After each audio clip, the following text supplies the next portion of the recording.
Third type की candle जो हमें देखने को मिलती है वो कुछ इस तरह की होती है। इनमें कैंडल की बॉडी लगभग कैंडल के अपर विक के बराबर ही होती है, यानी कि इस तरह की कैंडल में कैंडल की बॉडी लगभग कैंडल के अपर विक के बराबर होती है। ये कैंडल चार्ट में रेड या ग्रीन किसी भी कलर की फॉर्म हो सकती है। अगर ये कैंडल चार्ट में ग्रीन कलर की फॉर्म होती है तो हमें ये पता चलता है कि इस समय प्राइस न्यूट्रल है, यानी कि इस समय प्राइस ना तो बायर्स के नियंत्रण में है और न ही सेलर्स के। लेकिन अगर ये कैंडल चार्ट में रेड कलर की फॉर्म होती है तो हमें ये पता चलता है कि इस समय प्राइस सेलर्स के कंट्रोल में है। चलिए देखते हैं कि ये दोनों कैंडल चार्ट पर कैसे फॉर्म होती है और इनकी साइकोलॉजी क्या होती है। गाइस, जब यह ग्रीन कैंडल चार्ट में फॉर्म होती है तो प्राइस किसी एक पॉइंट से ओपन होता है और यहाँ से प्राइस में बायर्स एक्टिव होते हैं और बायर्स बहुत ज्यादा संख्या में यहाँ पर बाइंग करने लगते हैं, जिसकी वजह से प्राइस में डिमांड बढ़ने लगती है और प्राइस यहाँ से अपसाइड जाने लगता है। जब प्राइस यहाँ से अपसाइड जाता है और किसी एक पॉइंट पर पहुंचता है तो इस पॉइंट से प्राइस में सेलर्स एक्टिव होते हैं और यहाँ से बहुत ज्यादा सेलर्स सेलिंग करने लगते हैं, जिसकी वजह से प्राइस में सप्लाई बढ़ने लगती है और प्राइस यहाँ से नीचे आने लगता है।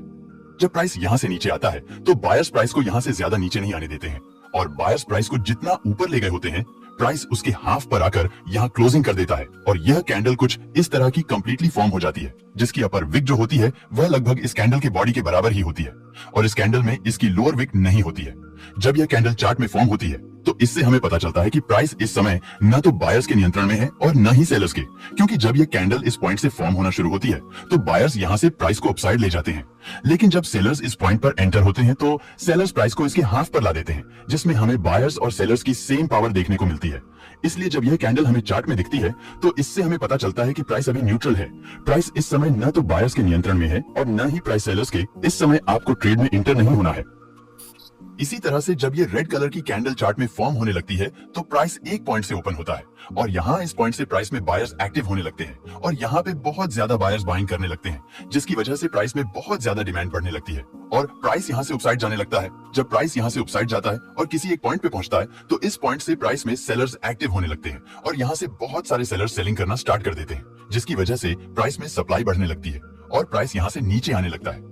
बायर्स प्राइस को यहाँ से जितना ऊपर ले गए होते हैं प्राइस यहाँ उससे डबल नीचे आ जाता है और यहाँ पे क्लोजिंग कर देता है और ये कैंडल हमारी कुछ इस तरह की बनकर रेडी हो जाती है, जिसकी ऊपरी विक जो होती है ऑलमोस्ट इसकी बॉडी के बराबर होती है और इस कैंडल में इसकी लोअर विक नहीं होती है।